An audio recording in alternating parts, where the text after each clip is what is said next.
Por um acaso você já achou o Natal na Bíblia, na Escritura? É óbvio que não, pois ele não existe lá. Mas um fato interessante foi que um dia o Messias nasceu, e foi um fato tão relevante que dividiu a contagem do tempo em dois, antes de Cristo e depois de Cristo. E esse acontecimento não se acredita somente pela fé, é um fato.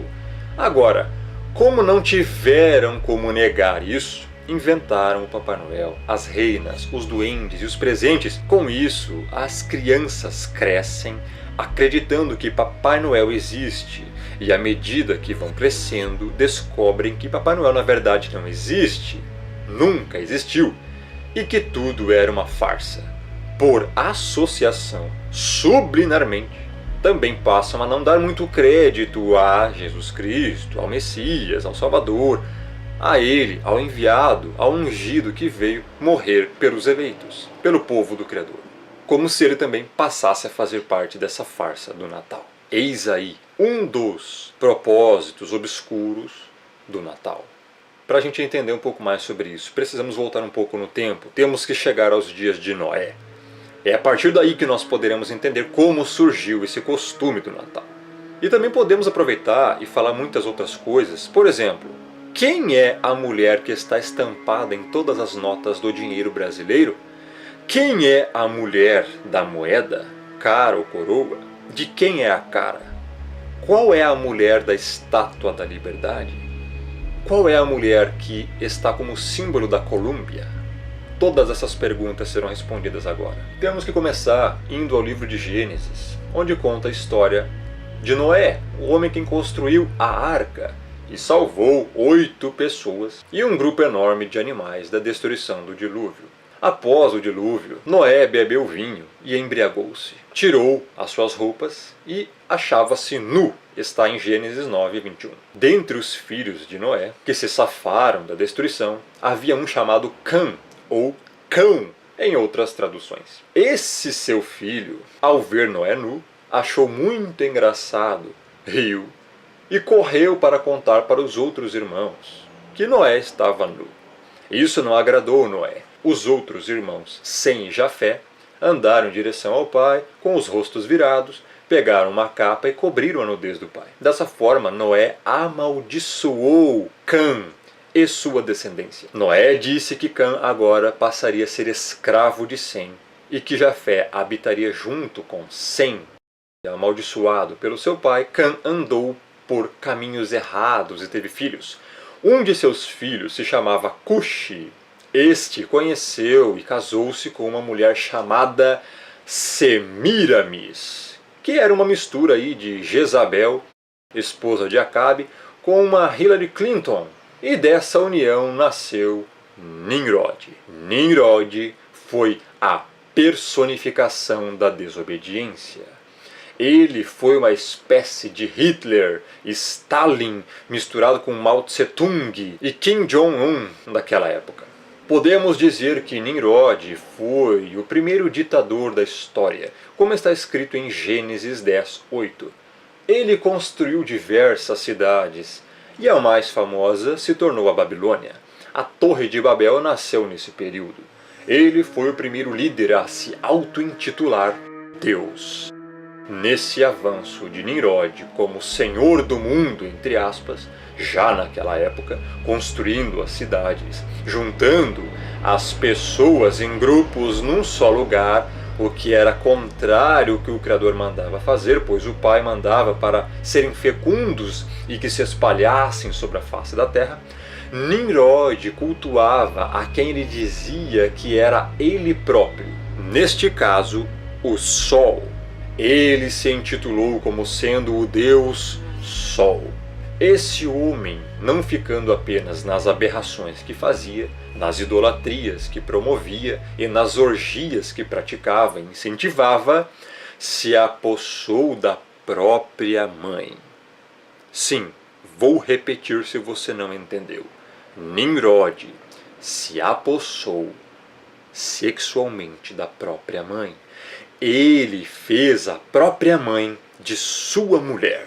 Semiramis, então, deteve para si o título de deusa, porque o seu filho e marido, ao mesmo tempo, dizia que era Deus. Ela também, como mãe e mulher dele, dizia que era deusa.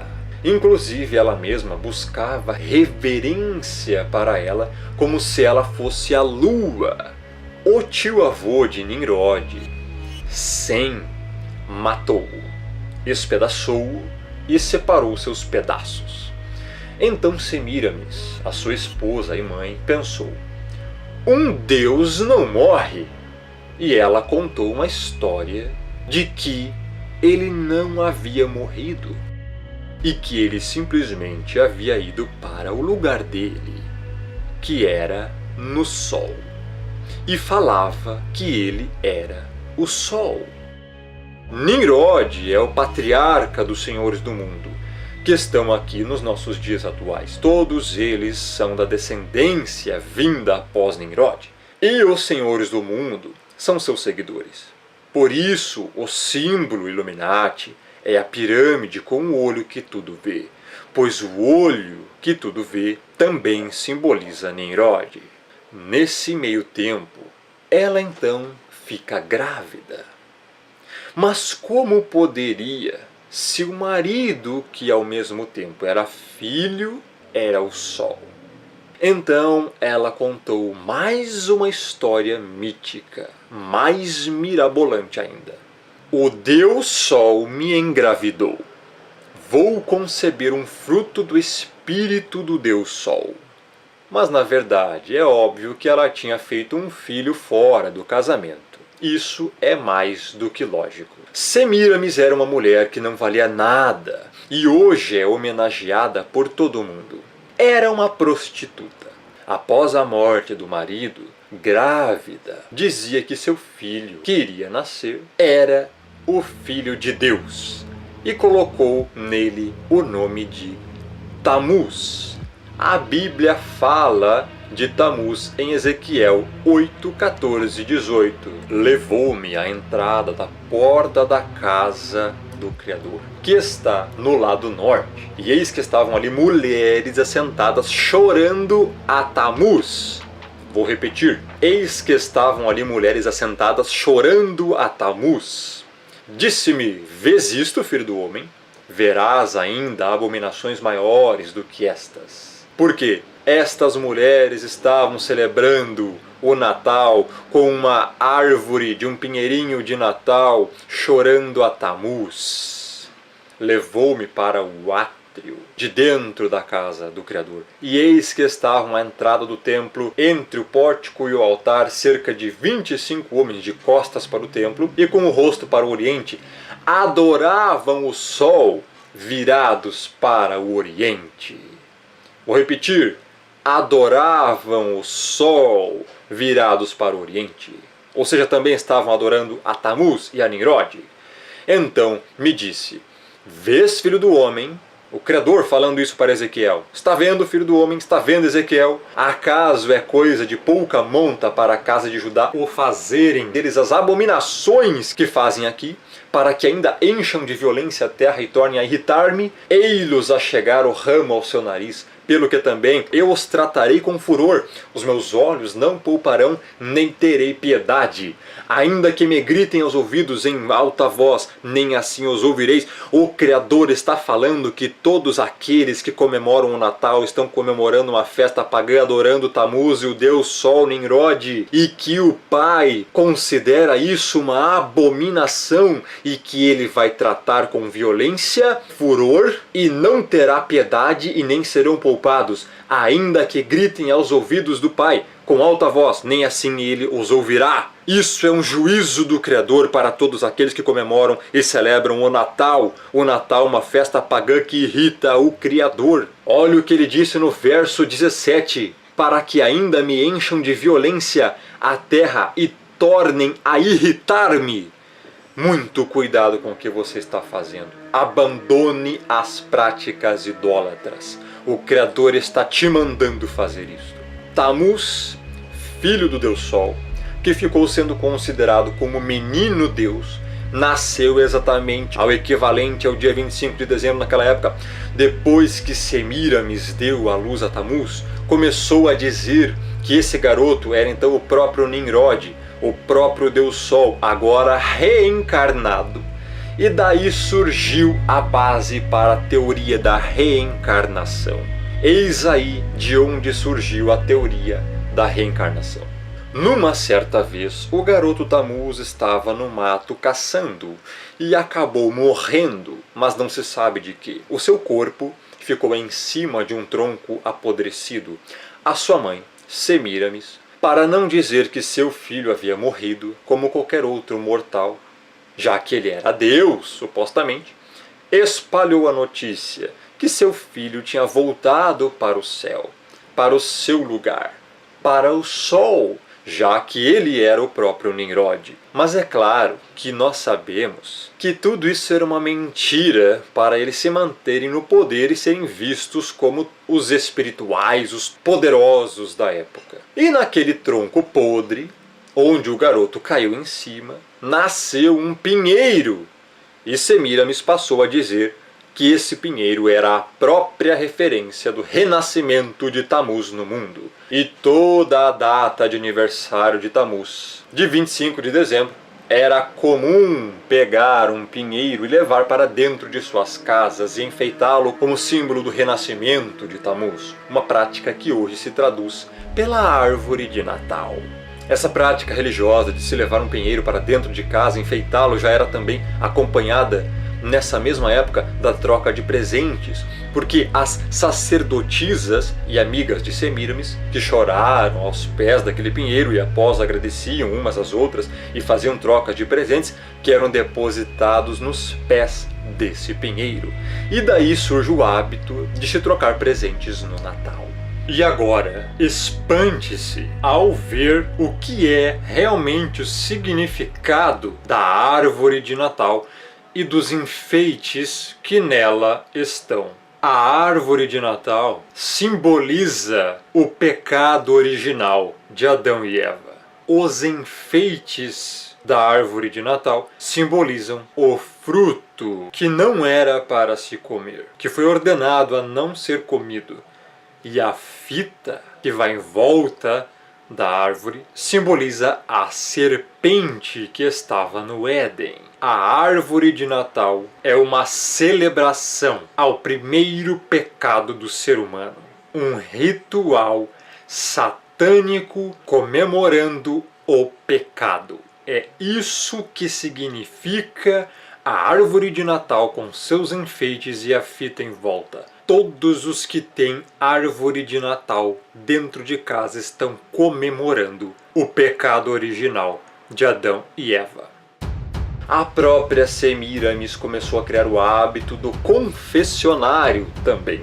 As pessoas deviam se confessar a ela e às suas sacerdotisas para ter os seus erros perdoados. Dessa atividade surgiu a crença errônea de se confessar para padres e o símbolo da justiça. Porque o que as pessoas faziam de bem e confessavam era colocado de um lado da balança e do outro lado da balança as coisas que as pessoas não faziam de bom.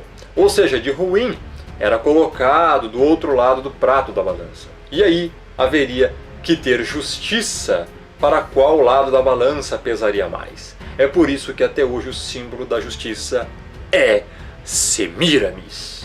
Da crença e das organizações de Semíramis surgiram todos os fundamentos para tudo o que se diz respeito à religião ainda nos dias de hoje. E dando sequência ao assunto sobre quem é a mulher da nota e da moeda brasileira e quem é a mulher da Estátua da Liberdade, parece mentira, mas não é. É Semíramis, a mulher da nota e da Estátua da Liberdade. Pense bem, que homenagem poderia ser maior que essa para os senhores do mundo? Pense comigo, qual homenagem seria maior do que colocar no dinheiro o rosto de quem está sendo homenageado? Você já imaginou a importância para os senhores do mundo isso? Porque Semíramis foi a padroeira, foi a mãe dos senhores do mundo nesse sentido. Eles acreditam que quanto mais louvarem e adorarem os seus deuses, mais poder lhe será dado. Por isso fazem isso. Nimrod é o antecessor da elite global, dos Illuminati, dos senhores do mundo, que hoje governam a Terra. Ele criou a Torre de Babel, da qual o Criador expulsou todo mundo, confundindo as línguas. Mas agora, a elite global está tentando reverter o quadro e retornar de onde pararam, pois é isso que eles querem, voltar ao ponto em que foram interrompidos, porque Nimrod trabalhava já naquela época para um governo único mundial, para um sistema globalizado. Ele unia todos em um só povo, uma só língua. Mas o Criador interferiu e espalhou todo mundo. O Pai interrompeu esse processo, tirou o rio do curso, vamos dizer assim. Mas agora, nos dias atuais, eles tentam voltar novamente a uma única religião, um único idioma e um único governo mundial. Um único falso Deus. O anti-Messias, assim na Bíblia, denominacionado como o Anticristo. Então, após a queda da Babilônia, quando o Império Persa começou a emergir, os mesmos deuses, Nimrod, o Deus Sol, Tammuz, o filho do Deus Sol, e Semíramis, mãe e esposa de Deus e rainha do céu, ou a deusa Lua, ou seja, essas mesmas divindades passaram a fazer parte agora da cultura da Pérsia, só que com outros nomes. Então caiu este império e surgiu um novo império através de um jovem chamado Alexandre, o Grande. E o Império Grego começa a crescer e os mesmos deuses são levados para a Grécia e lá adquirem outros nomes. Nimrod passa a ser Zeus, Tammuz passa a ser Eros e Semíramis passa a ser Afrodite. No Egito, Nimrod passa a ser Osíris, Tammuz passa a ser Horus e Semíramis passa a ser Ísis. Depois do Império Grego, surge o Império Romano e acontece a mesma coisa. Os deuses persas, egípcios e gregos somam-se aos deuses babilônicos com os nomes adequados aos deuses da Babilônia, mas são sempre os mesmos. É sempre a figura do pai, da mãe e do filho, a família profana. E chega aos nossos dias. Nós temos Semíramis espalhada por todo lado. Mesmo no Brasil, quando iam fundando mais e mais cidades, já iam colocando ali um deus padroeiro. Por exemplo, no Rio de Janeiro é São Sebastião, além do próprio Nimrod, é claro. Cada localidade, cada cidade, cada região tem um deus padroeiro. No Brasil tem a padroeira Semíramis, mais conhecida como Aparecida, ou Nossa Senhora Aparecida.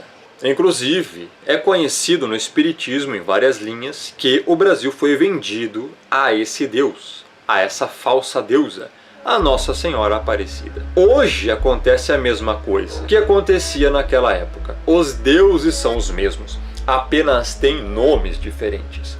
E o Natal surgiu daí. 25 de dezembro é a data de nascimento do filho de Nimrod chamado Tammuz.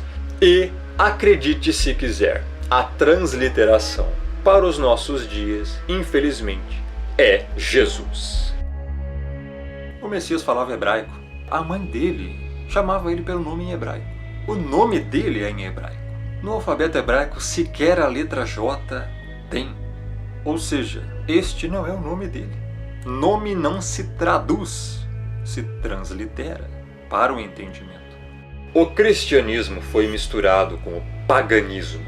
Foi no século V que a seita romanista ordenou que se observasse o nascimento de Cristo, assim nominado Cristo, no dia 25 de dezembro, o dia da antiga festa romana do nascimento do Sol.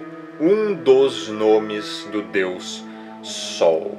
Nenhum investigador honesto pode negar esses fatos claros. A palavra greco-romana Cristo, que vem de Krestos, significa crista. É por isso que você observa no capacete romano dos soldados o símbolo do seu deus, o deus Mitra, o deus Sol, a crista do capacete romano. É por isso também que você vê na cabeça de alguns deuses romanos, inclusive do próprio Mitra, a crista, que significa exatamente os raios do deus Sol Invictus. Eles querem dizer que a palavra Cristo significa ungido, mas na verdade não é. A palavra ungido em hebraico é Mashiach. O que você precisa entender é que existem duas pessoas, uma é verdadeira e a outra é falsa, pois foi criada pelo paganismo e adotada pela seita romanista. Existe um Jesus Cristo que foi inventado por Roma, e existe o Messias, o Salvador, o Cordeiro, que é o verdadeiro enviado, que morreu na cruz pelos eleitos, pelo seu povo. Um é falso, o outro é verdadeiro. Esse Jesus Cristo é Mitra, o verdadeiro Messias, o verdadeiro Salvador, o verdadeiro Cordeiro. Não tem nada a ver com a religião, não tem nada a ver com o Natal e não tem nada a ver com esses nomes paganizados, aportuguesados, blasfemos e heréticos que foram introduzidos na religião cristã. Quando você celebra o Natal, está efetivamente participando de um antigo ritual de culto a um Deus Sol, nada menos que um sacrilégio idólatra. Logo, celebrar feriado pagão e afirmar que está honrando o Messias é como ter um caso e afirmar que está honrando a esposa. Essa é a verdade, você querendo ou não, doendo ou não, você gostando ou não. Essa é a verdade. E isso só se entende pelo Espírito, não é por estudo, é pela convicção do que é verdade e do que é mentira, pelo discernimento que o próprio Espírito dá a quem Ele quer. E é por isso, justamente, que não adianta estudar e estudar as letras. Sem discernimento do Espírito, você jamais vai aceitar a verdade. Sim, te enganaram há todo este tempo. Durante todo esse tempo, você deu crédito a mentiras pagãs, mas não na verdade. Todos aqueles que não se arrependem e não mudam, não param imediatamente de comemorar o Natal, todos aqueles que estão comemorando o Natal estão cometendo idolatria, pecados abomináveis contra o Pai e não são salvos, pois estão consagrando dias a falsos deuses, demônios, denominações que estão incutindo dentro delas costumes pagãos de Natal, tem até denominações com árvores de Natal dentro. Estão cometendo grave pecado, não estão agradando o Criador, devem parar imediatamente, se arrepender, se converter, pois estão cometendo idolatria. Quem não se arrepende não é salvo. E se você está comemorando isso e quer fazer as coisas corretamente, você deve parar imediatamente com isso. O Criador está te chamando para parar de ser idólatra e cometer costumes pagãos. Arrependa-se. Arrependa-se de tudo que você já fez de errado. Volte para os caminhos do Pai. Ele está te chamando, creia nisso. A verdade está sendo propagada diante dos seus olhos, aos seus ouvidos nesse exato momento. Mude, arrependa-se. Todos aqueles que não largam tais costumes pagãos não são salvos. E se você não largar, também não vai ser salvo. Minha missão foi feita, lavei minhas mãos. A verdade foi exposta e o alerta foi dado. Agora, cabe a você escolher ou não o que você vai fazer. O Espírito está te chamando. Muitos são chamados, poucos os escolhidos. Espero que você seja um desses poucos. Grande abraço. Rômulo Marasquim do canal Firmeza da Verdade.